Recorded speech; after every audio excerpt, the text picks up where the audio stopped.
Você acompanha agora o Jornal da Rede Alesp. Tudo sobre o Legislativo do Estado de São Paulo.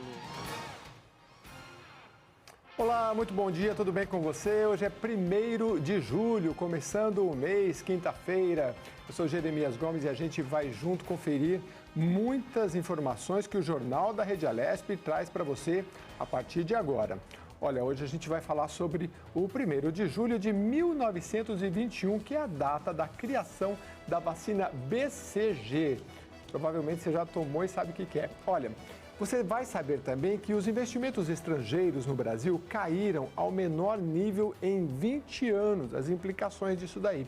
E outro assunto importante que você vai acompanhar, é a vacinação contra a Covid-19 em gestantes e puérperas. O Jornal da Rede Alesp começa agora. Jornal da Rede Alesp. O mês de julho começa com os termômetros registrando mínima de 5 graus na cidade de São Paulo. Durante a madrugada, a previsão é de frio intenso. Hoje, quinta-feira, as temperaturas variam entre 5 e 18 graus. A madrugada anterior, já havia batido o recorde dos últimos 5 anos, ao atingir 6 graus Celsius. O frio persistiu durante o dia e na noite desta quarta. A temperatura registrada na capital foi de 9 graus Celsius, com sensação de 5 graus. De acordo com o Centro de Gerenciamento de Emergências, o CGE, órgão da Prefeitura de São Paulo, o frio foi ainda maior em outras regiões da cidade durante a madrugada, principalmente nas áreas periféricas. Em Engenheiro Marcilac, na Zona Sul, foi registrado apenas 1 grau Celsius às 4 horas da manhã e às 7 caiu para 0 graus. Em Parelheiros, também Zona Sul, a mínima foi de 3 graus. Já em São Mateus, Zona Leste, os termômetros marcaram 4 graus Celsius. E a partir de amanhã, sexta-feira, a temperatura deve começar a subir com previsão de mínima de 8 graus e máxima de 22 graus. Agora a gente vai ao município de Jaú, onde vai acontecer uma audiência pública para a apresentação de uma proposta para a criação da micro-região de Jaú. A repórter Julie Stanzioni está em Jaú e vai trazer mais informações para a gente. Olá, Julie. Bom dia, Jeremias Gomes, a todos que nos assistem aí no Jornal da Rede Alesp. Você falou agora há pouco sobre temperatura. Olha, esse sol está enganando a gente por aqui no interior, viu? A gente abriu o dia aqui em Jaú com 5 graus e geada, mas nesse momento já estamos com 14 graus e esse solzinho está ajudando a nossa equipe. Aqui eu falo do centro de Jaú, porque daqui a pouco, a partir da 1h30 da tarde, a Rede Alesp transmite a audiência pública para a criação da micro-região de Jaú, que contará com 12 cidades e mais de 350 mil habitantes. Lembrando a você, Jeremias, e todos que nos assistem, a Rede Alesp tem transmitido com frequência todas as audiências públicas para essa nova configuração aqui no estado de São Paulo, proposta pela Secretaria de Desenvolvimento Regional. Eu falo aqui, Jeremias, como eu falei para você, do centro de Jaú, aqui atrás de mim, a Igreja Matriz de Nossa Senhora do Patrocínio, lá atrás, na igreja, o nosso câmera, o nosso cinegrafista, o Bina, vai mostrar daqui a pouco. Olha que linda essa igreja matriz aqui no centro de Jaú, com esse céu lindo do interior mesmo no frio. E o Bina vai mostrar pra gente lá atrás também, onde fica a Câmara Municipal de Jaú e também a Prefeitura, não é? Eu falava, é uma nova configuração essa proposta do governo do estado de São Paulo. Para o estado é uma nova regionalização, por quê? Segundo a Secretaria de Desenvolvimento Regional, é importante que as regiões estejam conectadas para que avance, não só economicamente, mas também nas decisões políticas de cada região. Decisões essas que envolvem também aí essas questões de saúde, educação, transporte e também a geração de trabalho nesse momento ainda mais de pandemia da Covid-19. Saindo aqui de Jaú hoje, então, como eu disse, repito para vocês, a Rede Alesp, a partir da 1h30 da tarde, transmite audiência pública para a criação da micro-região de Jaú. Amanhã, nossa equipe, eu, Bina, Júnior, Kiko e Chiquinho, nós vamos para São Carlos, que também temos audiência pública por lá, para o aglomerado urbano central, que vai ficar em São Carlos. E depois, no sábado, a Rede Alesp transmite também audiência pública para a criação da micro-região de Assis. Então, você que está em casa aí, ligadinho na gente aqui na Rede Alesp, porque tem muita informação para você nesses próximos dias. Jeremias, é com você aí no estúdio. Bom jornal. Que bom, muito obrigado, Júlio. Fiquei feliz aí dela mostrar, porque será que ela não vai mostrar essa igreja tão bonita lá em Jaú? Então você entendeu, né? A Rede Alesp está transmitindo ao vivo todas essas audiências públicas que tratam dessa configuração nova aí, de micro-regiões, aglomerações, enfim. É muito importante você estar com a gente e acompanhar. E olha, a reunião da Comissão de Atividades Econômicas, que debateu a moção 175 de 2019, aconteceu e a repórter Amanda Nascimento é que acompanhou. Vamos ver.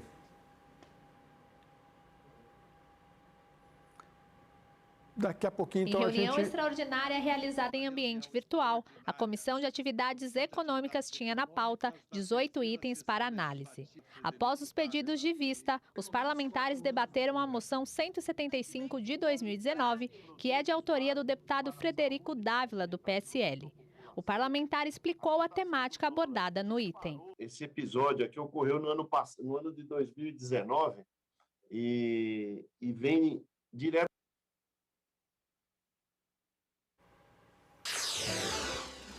Você acompanha Jornal da Rede Alesp.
Você acompanha agora o Jornal da Rede Alesp.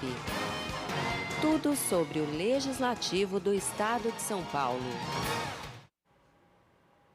Muito bem, e agora a gente vai para Jaú. Vamos ver lá onde acontece uma audiência pública para a apresentação de uma proposta para a criação da microrregião de Jaú. Quem está lá é a Júlia Stanzioni, já tem informações para a gente. Bom dia, Júlia. Oi, Jeremias, bom dia para você, para quem nos assiste aqui no Jornal da Rede Alesp. Olha só, a gente está com esse solzinho aqui no interior, quem acha que o interior é quente, nós acordamos aqui em Jaú hoje com 5 graus e geada, mas agora já temos uma temperatura um pouco mais amena, com 14 graus e esse solzinho ajudando a nossa equipe por aqui. Pois bem, a partir da 1h30 da tarde, acontece a transmissão aqui pela Rede Alesp da audiência pública para a criação da microrregião de Jaú, que vai compreender 12 cidades e mais de 350 mil habitantes serão beneficiados com essa nova configuração que está sendo proposta pelo governo do estado de São Paulo. Como você bem disse, né? Nós estamos aqui com a nossa equipe, eu, Bina, Juninho, Kiko, Chico, Chiquinho. Estamos aqui em Jaú, eu falo agora do centro de Jaú, aqui atrás de mim, a Igreja Matriz de Nossa Senhora do Patrocínio, né? Uma igreja muito bonita que o Bina vai mostrar pra gente, é sempre muito bela, né? As igrejas aqui no interior paulista. E falando sobre essa configuração, né, regional no estado de São Paulo, mais uma audiência que a TV Alesp transmite. Agora o Bina vai mostrar para a gente, lá atrás fica a Câmara Municipal de Jaú e também a Prefeitura de Jaú. Mas falando dessa nova configuração no estado de São Paulo, é a proposta da Secretaria de Desenvolvimento Regional para que as regiões fiquem mais fortes economicamente e também possam conduzir melhor as políticas públicas, principalmente em algumas áreas como saúde, educação e transporte. Por isso, né, essas audiências acontecendo aqui no interior paulista. Amanhã também temos uma outra audiência pública que também tem transmissão da Rede Alesp. Nós iremos, a nossa equipe vai para São Carlos, né? Porque lá vai ser a audiência pública para a criação do aglomerado urbano central. E no sábado, a nossa equipe está em Assis, também para mais uma audiência pública que será transmitida pela Rede Alesp, dessa vez para a criação da microrregião de Assis. Lembrando, depois de todos esses debates aqui no interior paulista, as propostas para a criação ou de microrregião ou de aglomerado urbano ou também para a região metropolitana será encaminhado aí para o Palácio 9 de Julho, para apreciação dos deputados e também das deputadas, para oficializarem então essa nova configuração no estado de São Paulo. Essa semana já chegou ao Palácio 9 de Julho, a nossa Casa Legislativa, a proposta para a criação da microrregião de Piracicaba. A microrregião de Piracicaba foi debatida no mês passado, também com transmissão da Rede Alesp, e agora pode receber algumas emendas dos parlamentares e segue depois todo o trâmite da Casa para votação em plenário. Então, não esqueça, a partir da 1h30 da tarde tem transmissão da audiência pública para a criação da microrregião de Bauru. Volto com você, Jeremias Gomes. Bom trabalho por aí. Para vocês também, que igreja bonita, né? Que lugar legal, né? Jaú, hoje com a presença do governador João Dória e a Rede Alesp acompanhando tudo com transmissão ao vivo para você. E olha, a reunião da Comissão de Atividades Econômicas, que debateu a moção 175 de 2019, foi acompanhada pela repórter Amanda Nascimento. Vamos ver. Em reunião extraordinária realizada em ambiente virtual, a Comissão de Atividades Econômicas tinha na pauta 18 itens para análise. Após os pedidos de vista, os parlamentares debateram a moção 175 de 2019, que é de autoria do deputado Frederico Dávila, do PSL. O parlamentar explicou a temática abordada no item. Esse episódio aqui ocorreu no ano de 2019 e vem diretamente a agredir o Estado de São Paulo, o produtor rural do Estado de São Paulo, seja ele micro, pequeno, médio ou grande produtor. A senhora Paola Carrossela é uma chefe argentina, um país que passa por carestia, inflação, aumento de preços, falta de produtos básicos para a saúde, para a alimentação da sua população. A cotação do dólar disparou nos últimos 2 anos e ela fez carreira, fama e muito renomada no mundo gastronômico de São Paulo, ou seja, veio aqui para o Brasil e fez a sua vida no mundo gastronômico, que se utiliza, como bem sabe o nosso querido ministro Barros Munhoz aqui presente, se utiliza de todos os ingredientes produzidos pela agricultura brasileira e paulista. E aí ela diz aqui no seu título: você quer um bife de desmatamento com crosta de trabalho escravo, com redução de agrotóxicos e purê de soja transgênica? Ou vai de peixe de morte lenta ao óleo negro com escamas de garrafa PET e espuma de fertilizante? Ou seja, ela está agredindo a principal atividade econômica do Brasil e São Paulo ostenta o maior PIB agrícola do Brasil. A deputada Márcia Lia, do PT, explanou opinião contrária à moção. Eu gostaria de fazer a defesa da Paola Carrossela, porque ela milita há muitos anos em defesa da agroecologia. Nós somos terminantemente contrários ao uso abusivo dos agrotóxicos, porque isso tem um impacto incrível, um impacto terrível na vida das pessoas. Eu penso que, da mesma forma como o deputado Frederico utiliza aí essa sua fala para defender os nossos produtores, eu também defendo os produtores, mas eu defendo os produtores desde que eles produzam com defesa de fato da saúde do povo paulista. Penso que a defesa intransigente, da forma como está sendo colocada nessa moção de repúdio, ela é extremamente indelicada. A moção recebeu pedido de vista conjunto da deputada Márcia Lia e do deputado professor Walter Vicione, do MDB. O parlamentar, que é presidente da comissão, falou sobre a decisão. Diante da exposição, tanto da sua excelência, o deputado Frederico Dávila, e da nossa deputada, sua excelência Márcia Lia, eu vou pedir vistas para aprofundar um pouco melhor o meu conhecimento a respeito dessa questão e da declaração feita pela senhora Paola Carrossela. A reunião da Comissão de Atividades Econômicas da Assembleia Legislativa de São Paulo foi suspensa por falta de quórum.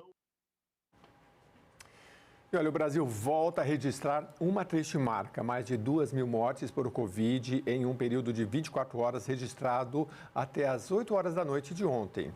Foram 2.127 óbitos em um único dia, o que totaliza 518.246 mortes desde o início da pandemia. Mais de 18 milhões e meio de brasileiros já foram infectados desde o ano passado. O mês de junho encerrou com 55 mil mortes pela Covid. A boa notícia fica por conta de que nenhum estado apresenta tendência de alta de mortes. 11 deles estão em estabilidade. São Paulo faz parte desse quadro. O Distrito Federal e outros 15 estados apontam queda no comparativo com 14 dias atrás. Mais de 93 mil pessoas já se inscreveram para os testes da vacina anti-Covid Butanvac, desenvolvida integralmente pelo Instituto Butantan. Para o início do procedimento com os voluntários, a Anvisa, que é a Agência Nacional de Vigilância Sanitária, recebeu autorização do Conselho Nacional de Ética em Pesquisa. A fase inicial dos testes deve ocorrer no Hospital das Clínicas da Faculdade de Medicina da Universidade de São Paulo de Ribeirão Preto, no interior paulista. Essa primeira etapa vai contar com pelo menos 418 voluntários, todos acima de 18 anos. Ainda neste mês será realizado no Brasil um estudo inédito com a vacina anti-Covid Oxford AstraZeneca. O novo teste irá avaliar o efeito de uma terceira dose do imunizante aplicada como reforço 12 meses após a segunda injeção. A pesquisa é um desdobramento dos testes clínicos que buscam avaliar o potencial de novas estratégias de vacinação. A expectativa diante de estudos já realizados em outros países é que, com um intervalo maior de 12 meses e não 6, a resposta imune gerada após a aplicação de reforço seja ainda mais forte. O trabalho deve começar dentro de 3 a 4 semanas e o local ainda será anunciado pelos pesquisadores brasileiros. O deputado Gil Diniz esteve na cidade de Pariquera-Açu, para ouvir as demandas locais e conhecer mais a realidade da cidade. O parlamentar conversou com o prefeito Wagner Costa e colocou o mandato à disposição para buscar recursos para atender a população. Recentemente, o deputado destinou R$250 mil em emendas parlamentares para a construção da chamada Academia de Saúde, que, em parceria com o SESI, vai ajudar na reabilitação pós-Covid da população, além de toda a área do esporte do município. E agora a gente vai para a nossa primeira entrevista. A gente vai falar sobre o 1º de julho de 1921, que é a data da criação da vacina BCG. A BCG, Bacilo Calmette-Guerin, é utilizada na prevenção da tuberculose, uma doença transmitida pela saliva e materiais contaminados e causada pelo Mycobacterium tuberculosis, também chamado de bacilo de Koch. No Brasil, ela começou a ser usada em 1927 e a cepa utilizada é chamada de BCG Muro. Sobre esse assunto, nós vamos conversar agora com o médico pediatra Renato Kfouri. Ele é diretor da Sociedade Brasileira de Imunizações. Bom dia, doutor Renato, seja bem-vindo. Vacina BCG, utilizada para o combate da tuberculose, pelo que eu estava lendo, não só isso, não é mesmo, doutor? BCG já aprendemos com ela alguns outros usos também. Olá, Jeremias, sempre um prazer falar com vocês, aí os telespectadores da TV Alesp. O BCG, na verdade, a tuberculose, infelizmente, ainda é um problema grande de saúde pública aqui no país, né? Diferente de outros países, especialmente do hemisfério norte, a tuberculose tem muito a ver com as condições sanitárias, questões de higiene e também de circulação e convivência com outras doenças, como HIV, por exemplo. Então, a tuberculose, que era no passado um dos principais causas de morte, né? Todos, acho que nós já assistimos filmes, já vimos relatos no passado de como a tuberculose atingia de uma maneira muito importante. O problema se transformou com o desenvolvimento da vacina. A vacina centenária aí da BCG, ela conseguiu prevenir muitas formas da tuberculose, aquela tuberculose pulmonar que levava as pessoas a ficarem naqueles hospitais reservados, né? Às vezes em cidades com ar puro. Quem é mais jovem nunca ouviu falar nisso, mas se levava esses indivíduos doentes, eram estigmatizados como o mal de Hansen, né? Que antigamente a gente chamava dos leprosários. Então, todas essas condições traziam estigma para quem estava com tuberculose, e era um problema de saúde pública enorme no nosso país. A vacina revolucionou esse cenário. O BCG é uma vacina hoje aplicada indiscriminadamente. A doença despencou sua incidência e tivemos um grande uma rechegada da doença, né? Um recrudescimento do número de casos, infelizmente, com o advento do HIV. A baixa da imunidade secundária ao vírus da AIDS fez com que muitos indivíduos reativassem a tuberculose, desenvolvessem bacilos resistentes aos tratamentos resistentes. Os tratamentos cada vez foram ficando mais difíceis de serem feitos, agora com 3 drogas para se tratar, e a tuberculose volta, infelizmente, a ser um problema atual para a gente hoje, a despeito da vacina continuar sendo aplicada. Doutor Renato, quando é que se deve tomar a vacina BCG? Na infância? Exatamente. A vacina da tuberculose é uma vacina feita em dose única, né, ao nascer. É a primeira vacina da criança que ela recebe ao nascer. Ainda na maternidade, alguns municípios já aplicam dentro do hospital, outros aplicam, mais importante, aplicar dentro do primeiro mês, antes do contato da criança com o bacilo da tuberculose. Esse que é o importante. A vacina deve ser dada logo na criança, logo ao nascer, na primeira semana, nos primeiros 10 dias, antes que ela entre em contato com uma bactéria. Como a gente tem muita tuberculose aqui no Brasil, a gente acaba insistindo para que ela seja feita o mais rapidamente possível. é aquela que nós tomamos no bracinho, o bebê toma no bracinho, forma uma ferida, deixa uma casquinha, e depois fica aquela cicatriz que quase todos nós temos. Eu digo quase todos porque tem 10% aí da população das crianças que recebem o BCG e não formam essa cicatriz. Mas não tem problema não, os estudos mostram que quem tem ou quem não tem cicatriz está protegido do mesmo jeito. Doutor, eu estou lendo aqui na minha pauta, olha, a eficácia da BCG é grande, principalmente na forma disseminada da tuberculose, em que a vacina garante cerca de 78% de proteção. Agora, com o Covid, a gente está tão acostumado com vacina, 70% de proteção, a gente está entendendo esses números. Mas quer dizer que pode ter pessoas que são vacinadas e ainda assim contraem a tuberculose? Esse é o grande problema da BCG, né? A BCG é uma excelente vacina na prevenção das formas graves da doença, então dificilmente alguém vacinado vai ter uma meningite por tuberculose, uma tuberculose disseminada, uma tuberculose que vai o levar à morte, mas a tuberculose comum, pulmonar, não tão grave, mas que transmite do mesmo jeito, a eficácia não é tão boa, 60% a 75%, como você falou. Então, a vacina BCG é uma vacina antiga, que o Brasil, inclusive, tem uma tradição enorme em produzir essa vacina, um dos melhores produtores de BCG do mundo, produzido. Travou um pouquinho, mas a gente está conversando aqui com o Dr. Renato Kifuri, ele está explicando aqui, porque são 100 anos da vacina, não, quase 100 anos, né, da vacina BCG, e ele está explicando aqui da importância dessa vacina. Agora o doutor voltou, travou um pouquinho, doutor, mas o senhor explicava para a gente dessa questão da proteção da vacina contra a tuberculose, né? E a gente falava aqui que agora com o Covid a gente está entendendo, porque é mais ou menos, quando se fala nesse nível, se eu pegar um exemplo da Covid, quando veio a primeira Coronavac, ela é 100%, as pessoas mais idosas não vão morrer, não vão para a UTI. Então, esses casos graves, e com a tuberculose a gente pode fazer um paralelo, né? Nos casos mais graves, o bebezinho nasceu, tomou, ele não vai, a chance dele ter um caso gravíssimo, a meningite, como o senhor falou, é muito menor. Mas um caso, por exemplo, de atingir o pulmão, aí é de 60% e alguma coisa por cento, o senhor disse.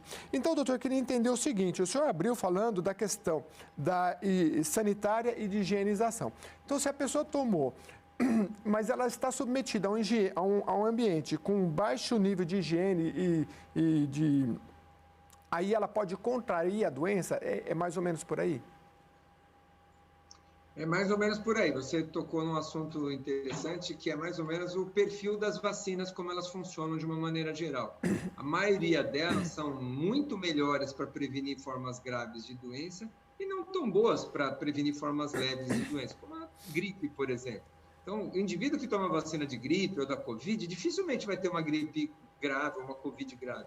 Mas ele, quando pega a doença mesmo vacinado, a doença acaba vindo de uma maneira muito mais leve. Aquela vacina já montou alguma resposta de defesa naquele organismo que o permitiu ali não adoecer de forma grave. E com a tuberculose... Travou mais um pouquinho, mas daqui a pouquinho eu vou perguntar para o doutor Renato, porque, olha, se existe, como a gente pode prevenir, porque ele explicou. É a primeira vacina que o bebê toma, né? Me parece que oral, enfim. Mas, bom, a gente terminou aqui, infelizmente, com o doutor Caio, mas vamos ver se mais tarde a gente volta, porque é um assunto muito interessante. Mas agora, então, e a gente volta com esse assunto daqui a pouco. A gente vai falar agora com a repórter Carolina Franca. Ela vai trazer os assuntos mais importantes aqui do Parlamento Paulista. Depois a gente volta novamente com a entrevista. Bom dia, Carolina, já está aí com a gente. Parece que você está no plenário Juscelino Kubitschek. O que você traz para a gente? Bom dia, Jeremias. Bom dia a todos que nos acompanham aqui na Rede Alesp.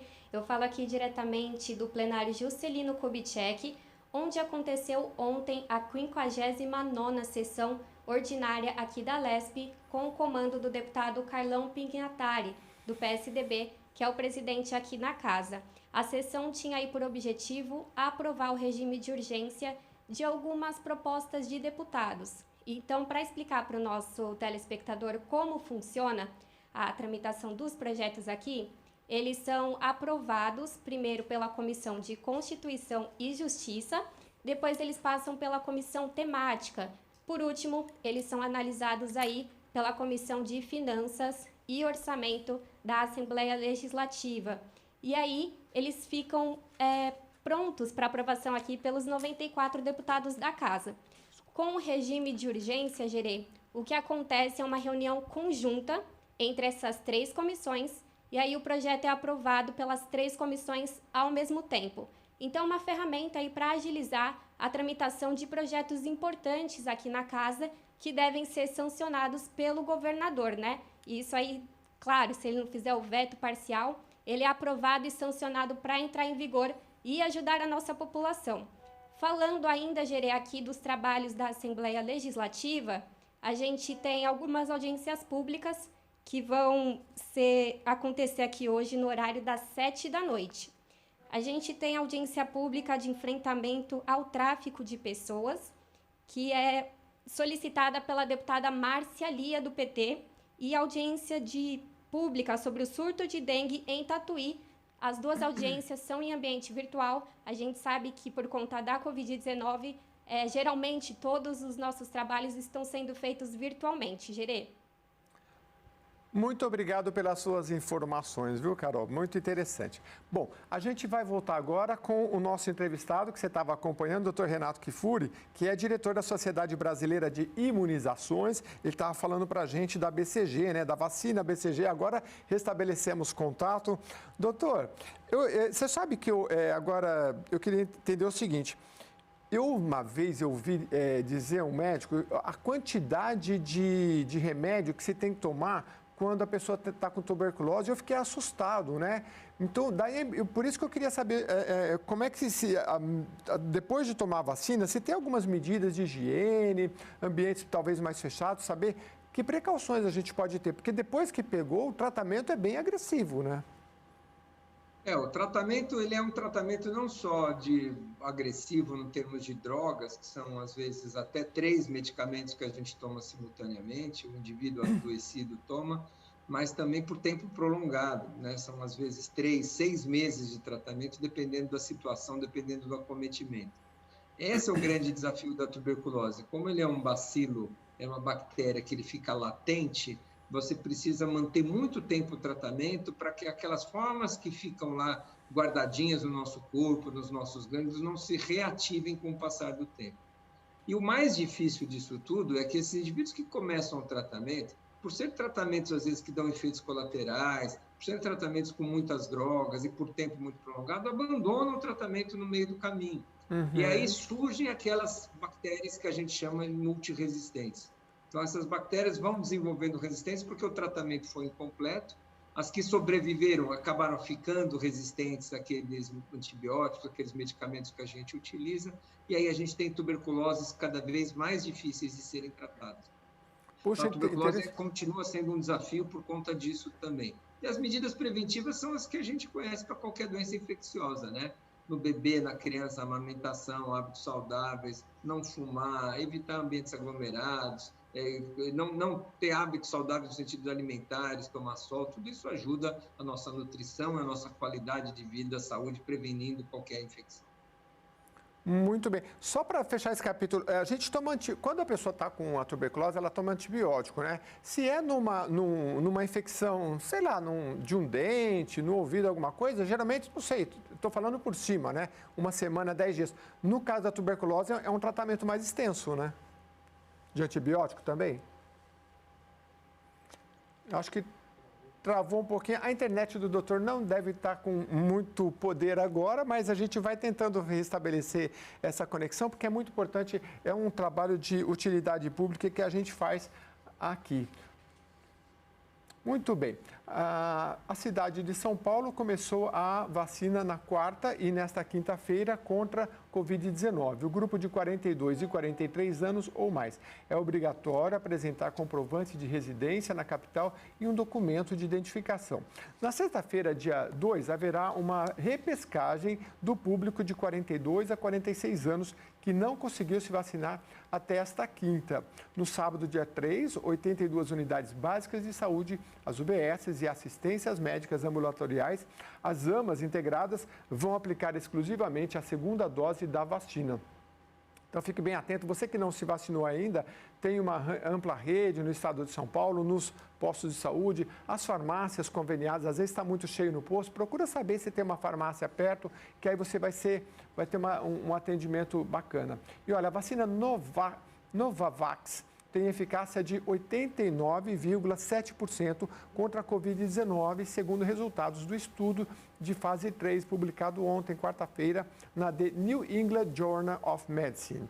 O ensaio foi padrão ouro, randomizado e controlado. Foram recrutados adultos com idades entre 18 e 84 anos que tomaram as 2 doses com um intervalo de 21 dias. 14.039 pacientes foram incluídos nos testes de eficácia, 7.020 no grupo da vacina e 7.019 no placebo. Participaram voluntários de 33 locais do Reino Unido. 27,9% tinham 65 anos ou mais. 44,6% apresentavam alguma comorbidade. 10 pessoas entre o grupo de vacinados foram infectados pelo coronavírus. Nenhuma morte foi registrada e ninguém precisou de hospitalização. 97 pessoas do grupo placebo tiveram Covid-19. Foram registrados 5 casos graves entre elas. Uma análise posterior mostrou uma eficácia de 86,3% contra a variante alfa B1.1.7, ou do Reino Unido, e de 96,4% com um intervalo de 73,8% e 99,5% para as outras versões do vírus. E o número de pessoas desempregadas no Brasil subiu 3,4% no trimestre, encerrado em abril deste ano, elevando a taxa de desocupação para 14,7%. Os dados da Pesquisa Nacional por Amostra de Domicílios, a PNAD, estabelece a comparação com o trimestre encerrado em janeiro, quando a taxa ficou em 14,2% e o aumento foi de 0,4 ponto percentual. Isto representa mais de 489 mil pessoas desocupadas, totalizando 14 milhões e 800 mil pessoas em busca de trabalho no país. A alta ante o mesmo trimestre móvel de 2020 é de 2,1 pontos percentuais. O deputado Rafael Silva, do PSB, conquistou para o município de Santa Rosa uma emenda de R$100 mil para a compra de um aparelho de anestesia para a Santa Casa. Os pedidos dos recursos foram feitos por autoridades da cidade e salientaram que este é um ganho importante para o setor da saúde. Recentemente, o parlamentar conseguiu para Santa Rosa mais de R$500 mil para melhorias na cidade. São R$150 mil para a compra de uma van para atendimento de pacientes e também R$350 mil para investimentos na construção de uma arena esportiva, campo society de grama sintética, cercado e mini quadra de basquete. O deputado Edmir Chedid, do Democratas, confirmou a liberação de mais de R$1 milhão para a compra de viaturas às unidades do Corpo de Bombeiros da cidade de Amparo, Bragança Paulista, Atibaia e Serra Negra. O parlamentar disse que a expectativa é de que a liberação já ocorra no início do próximo semestre, conforme reivindicação apresentada ao governador João Dória e ao vice Rodrigo Garcia. Destacou ainda que estas viaturas serão fundamentais para os profissionais da corporação. Edmir Chedid também destacou a importância de viaturas às polícias civil e militar. Ele disse que o governo estadual, com a aprovação da LESP, está comprando mais viaturas e equipamentos. Existe a licitação para a compra de veículos, os blindados, que chegarão às cidades do interior do estado. Uma pesquisa realizada em um hospital de Cambridge, no Reino Unido, atestou que a qualidade das máscaras que os profissionais de saúde usam interfere diretamente no risco de infecção pelo novo coronavírus. A pesquisa, ainda não revisada, mostrou que, enquanto as máscaras cirúrgicas apresentam um alto risco de contaminação, as máscaras conhecidas como PFF3 podem fornecer até 100% de proteção. Apesar das máscaras cirúrgicas serem resistentes a fluidos, elas são consideradas relativamente frágeis e podem ficar frouxas com facilidade. Além disso, elas não têm o objetivo de filtrar aerossóis, partículas minúsculas do vírus que permanece no ar. O governador João Dória anunciou ontem o que classificou como o maior acordo já celebrado no Programa de Concessões de São Paulo, com investimentos de 2 bilhões e 300 milhões de reais em obras de infraestruturas em 13 rodovias do estado e com o objetivo de gerar 5 mil empregos. Segundo o governador, o acordo entre o Executivo Paulista e o Grupo CCR prevê ainda o pagamento de indenização de 1 bilhão e 200 milhões de reais para os cofres públicos do estado no prazo de 15 dias. Os investimentos são consequência de entendimento preliminar que encerraram as discussões judiciais entre as partes, iniciadas em 2014. São iniciadas em 2014, relativas a aspectos contratuais debatidos desde 2006. 13 das principais rodovias paulistas, administradas pelas concessionárias Autoban, Via Oeste e SP Vias, entre elas rodovias dos Bandeirantes, Anhanguera, Raposo Tavares e Castelo Branco, devem sofrer intervenções nos próximos meses.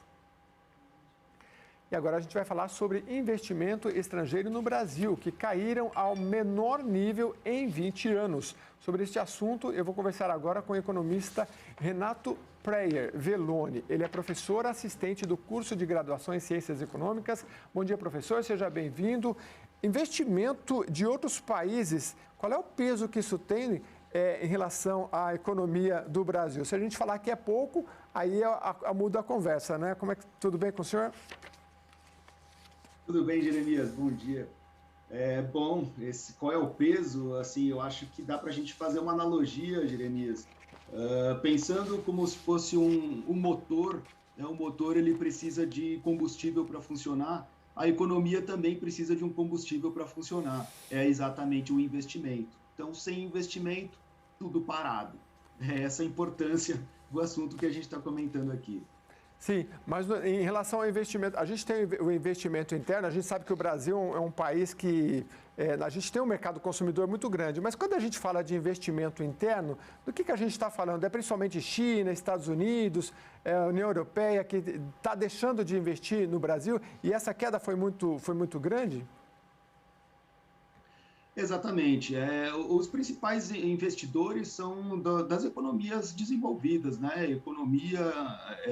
Estados Unidos e Europa, principalmente. Né? A China, recentemente, se tornou também um grande investidor em outros países. Uhum. Né? Então, o cenário que a gente tem, né, da leitura de 2020 é uma crise, né? Uma crise que, no contexto atual, é devido à pandemia, né? Mas é normal, em contextos de crise, né, o volume de investimentos no mundo inteiro ele cai. Né? Então, o investidor pensa, mas por que é que eu vou investir, né, se toda a economia está contraída, né, se a demanda já tá restrita? Então, ele prefere esperar um pouquinho, ele tira o pé aí do acelerador e prefere, né, aguardar um momento mais propício para o seu investimento. Entendi. Agora, a gente está falando aí de uma queda muito expressiva, né? De 24, neste ano, 24,8 bilhões, e em 2019 foram 65, né? Então, assim, acho que é um terço mais ou menos aqui. Então, assim, essa queda se deve só à pandemia, foi global, mas, assim, a gente sabe que para onde vai o dinheiro nesses contextos, assim, de crise, né? E que lição de casa a gente tem que fazer para atrair mais investimento? Boas perguntas. Aqui, Jeremias, tem alguma análise parte da análise é global, né? Então, a desaceleração nos investimentos, ela ocorreu em geral, né? No mundo inteiro, caiu 35%. Então, agora tem algo em especial no Brasil, né? Porque para o mundo inteiro a gente tinha um nível assim de investimentos e ele caiu 1/3. Né? Para a gente foi diferente, para a gente tinha um nível assim, a gente caiu 2/3. Né? Então, alguma coisa em especial a gente tem aqui. Né? Então, a análise nesse ponto, né, é mais de uma conjuntura, né, da conjuntura aí política que a gente tem, né, social, tem muito a ver com a maneira como a nossa sociedade escolheu lidar com a pandemia. Né? Então, se a crise é gerada por uma pandemia, os investidores ficam aí pensando quais países vão sair dessa crise primeiro, né? Ou vão conseguir lidar melhor com isso ou de maneira antecipada. Como o Brasil ficou aí um pouco patinando nessa história de vacina, não vacina, entrou um pouquinho atrasado, né? Então os investidores percebem isso e preferem apostar aí em alguns países em que se tinha esperança que saíssem dessa crise de maneira mais rápida. Agora, politicamente, como é que você vê o cenário? A gente tem aí uma CPI da pandemia e acaba travando, por exemplo, reformas importantes, que estão sempre na pauta, mas daqui a pouco vem eleições e a gente sabe que isso vai se arrastando. Então, a gente tem a reforma tributária, reforma administrativa, reforma política, né? Teve a reforma trabalhista, avançou um pouco, mas como é que você vê esse cenário? Como é que o investidor externo vê esse cenário político para o Brasil em relação a essas reformas e o ritmo de andamento delas? Assim, Jeremias, a percepção do investidor ela é ruim nesse ponto, tá? Não é das mais esperançosas, exatamente porque a gente tem um governo aí enfraquecido, né, para esse ano, e para o ano que vem é um ano já de calendário eleitoral, então o investidor não espera grandes reformas, tá? Agora, nesse ponto, eu diria até que, assim, o investidor já está meio que acostumado com isso, o Brasil é assim, né? Infelizmente, nos últimos, sei lá, pelo menos na última década tem sido assim, essa confusão política, e é por isso que o nosso patamar de investimento estrangeiro, ele já é um patamar relativamente baixo, né, ao longo de vários anos. Agora, o assunto aqui da vez, né, o que explica essa queda acentuada especificamente em 2020, foi especificamente essa parte da aposta quais países vão sair primeiro da pandemia. Né? Se é isso que está deprimindo a economia do mundo inteiro, então eu vou apostar aqui quais sairão primeiro. Né? Então, esse foi o assunto da vez. Agora, esse cenário político todo da CPI, as reformas e apostas de que elas não avançarão muito, é um cenário também triste que a gente tem aqui, poderia alavancar, sim, se a gente conseguisse superar esse tema, a gente teria aí um patamar de investimento externo muito superior ao que a gente teve, não só em 2020, mas teve em toda essa última década, por exemplo. Pois é, a questão da vacinação impactando diretamente aí na questão da economia, conforme você traz. Onde que o investidor externo gosta de investir no Brasil, principalmente nesse cenário? A gente tem ouvido falar aí da Selic mais baixa, então assim, agora vamos ter que trilhar para o empreendedorismo, outros caminhos, porque investir no Brasil para obter lucros, porque a Selic, a taxa está bem alta, você podia até explicar para a gente, mudou um pouco esse cenário. Eu queria saber essas duas coisas. Onde é que o investidor externo costuma investir no Brasil e esse cenário, o que está mudando com taxa Selic tão baixa? Não, legal. Vamos falar antes aqui da Selic, porque é um ponto primordial para entender a cabeça do investidor, né? Bom, para o investidor, ele pode pegar o seu dinheiro e simplesmente emprestar para o governo, né? Isso é entendido como algo de baixo risco. Uhum. Ou se ele achar que, bom, esse retorno, né, esse empréstimo vai me render muito pouco, então, se estiver rendendo muito pouco, ele vai querer pegar o dinheiro dele e, né, entrar na economia real, como a gente diz, né? Abrir uma fábrica, abrir mais uma loja, enfim, né, alguma atividade aí empresarial. A Selic no Brasil estava 2% ao ano, então isso estimulava muito, né, os empreendedores a falar, cara, eu vou pegar meu dinheiro e esperar um ano inteiro para ganhar 2%. Talvez seja melhor, né, eu investir aqui na parte produtiva aí da economia.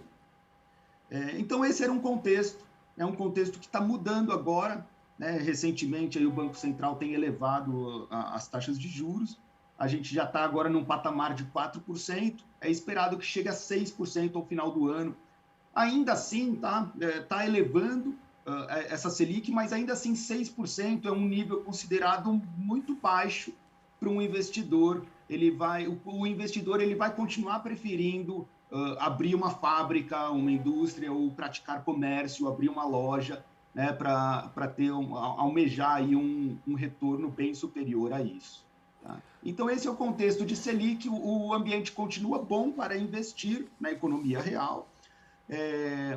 Agora, você comentou do investidor externo, né? O que será que ele poderia encontrar de vantajoso aqui, né? O que lhe atrairia para investir no Brasil? Apesar de toda essa confusão política aí que a gente está acostumado, tem um mercado consumidor muito relevante, muito relevante. Então, a gente tem, né, as empresas, principalmente as multinacionais, pegar aí, sei lá, Unilever, empresas de fertilizante, Coca-Cola, todas as multinacionais, chinesas, europeias, americanas, né, elas se interessam por esse mercado consumidor. Então, para eles é interessante de quando em quando vir aqui abrir, o grupo Casino, abrir um supermercado a mais, a Unilever lançar um novo produto aqui, aquela fábrica de fertilizantes estrangeira abrir mais uma unidade fabril. Então, são esses os investimentos, né, que o estrangeiro aí fica de olho no Brasil, tem um mercado consumidor que não é desprezível, então ele quer atuar. Muito bom.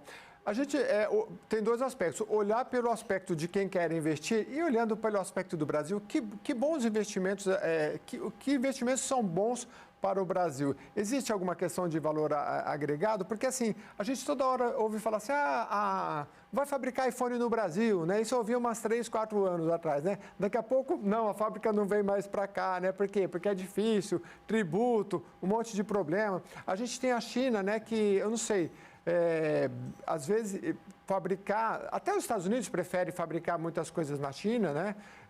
No último governo americano isso alterou um pouquinho, mas enfim, né? Que tipo de bom investimento a gente pode atrair? A gente tem aqui um agronegócio forte, né? Mas você acha que ainda falta investimentos? Dá para se falar em valor agregado, investimentos também? Investimento de boa qualidade que a gente pode, enfim, ao mesmo tempo acelerar nossa educação, acelerar nossos processos. A gente teve um caso, por exemplo, de um grande porto no Brasil, que se dizia que se traria tecnologia para cá. Então, nossos engenheiros aprenderiam e ensinariam também toda uma tecnologia israelense, né? Então, assim, eu estou querendo dizer no sentido da gente agregar valor nesses investimentos. Existe isso ou não? Não, existe, com certeza, Jeremias. Inclusive, esse é um dos principais aspectos, né, que são viabilizados pelo investimento estrangeiro. Né, porque geralmente o investimento estrangeiro ele vem não só com o recurso financeiro, né, ele vem também trazendo aquela tecnologia que é de fora para ser aplicada aqui. Né? Então, tem toda aquela parte técnica que é aportada, né? O mercado vai contratar a gente aqui e mão de obra especializada, geralmente. O investimento estrangeiro aqui direto, ele tem sido bastante representativo, principalmente nos setores de petróleo e gás. Né? Então, são setores que exigem uma mão de obra muito qualificada, que tem um entorno aí, né, nessa indústria, né, de impactar a indústria naval, até mesmo a distribuição de combustíveis, né, que então se alastra para um continente inteiro. Se eu produzo mais, eu tenho que distribuir mais. Então, eu estou falando, inclusive, de contratar um funcionário mais naquele posto de gasolina lá no sertão. Tá? Então, olha como esses investimentos ali na base, né, se alastram aí por toda uma economia. Agora, sobre o investimento aí em setores com valor aí agregado maior, esse é um ponto que não há perspectiva de mudar tanto assim no curto prazo, tá? Porque o Brasil ainda não é competitivo, né, nas indústrias aí mais dinâmicas, né, de serviços tecnológicos, por exemplo. Então, a gente não espera aí alguma grande revolução aí no curto prazo nesse sentido, mas certamente esse investimento ele caminha, ele ruma nesse sentido, tá? Só que aí a passos lentos a gente não pode ficar aí tão empolgado e achar que vai ter uma virada aí geral, tá? Muito bem. Quero agradecer bastante Renato Preia, economista, que colaborou aqui com o Jornal da Rede Alesp. Muito obrigado. Obrigado, Jeremias. Valeu. A gente que agradece. Olha, o Jornal da Rede Alesp vai para um rápido intervalo. Daqui a pouquinho a gente volta com mais informações para você. Você acompanha Jornal da Rede Alesp.